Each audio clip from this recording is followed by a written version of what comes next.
अस्सलामुअलैकुम नाजरीन, आज हम बात करेंगे किचन का फर्श कैसे चमकाया जाए। नाजरीन, किसी भी घर का किचन घर का सबसे अहम हिस्सा होता है जिसकी सफाई अशद जरूरी होती है, क्योंकि किचन में गंदगी होगी तो वह गंदगी खाने पर भी बुरा असर डालेगी, जिससे घर के मकीनों की सेहत पर भी बुरा असर पड़ेगा और बीमारियां घर का रास्ता देख लेंगी। इसी वजह से किचन के हर हिस्से की सफाई जरूरी होती है ताकि इसे जरासीम से पाक रखा जा सके।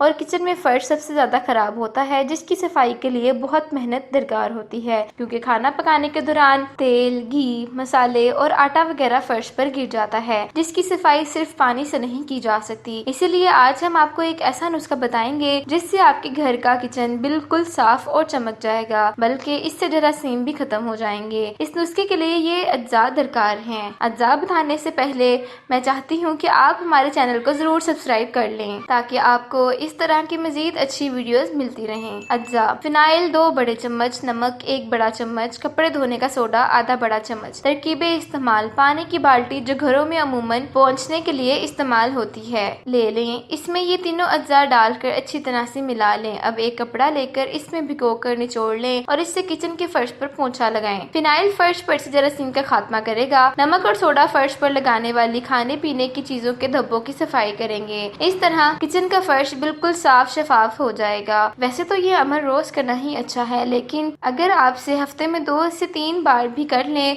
तो भी कोई हर्ज नहीं। इस अमल से आपके घर का किचन चमक जाएगा और चिकनाई वगैरह के धब्बे और निशानात भी खत्म हो जाएंगे और किचन का फर्श बिल्कुल नए जैसा हो जाएगा। आप चाहें तो इस तरीके से घर के कमरों के और वॉशरूम्स के फर्श भी चमका सकते हैं। ये बहुत ही जबरदस्त और आजमूदा टोटका है जिससे न सिर्फ घर के जरासीम का खात्मा होगा बल्कि दाग धब्बों की सफाई भी हो जाएगी, साथ ही घर खुशबू से महक उठेगा। तो नाजरीन, ये था हमारा आज का टॉपिक और उम्मीद है कि आप जरूर पसंद करेंगे और इस तरीके से अपने घर को चमकाएंगे। और अगर आपने हमारा चैनल सब्सक्राइब नहीं किया तो हमारे चैनल को जरूर सब्सक्राइब कर लें ताकि आपको इस तरह की मजीद अच्छी वीडियोस तवातर से मिल सके। शुक्रिया।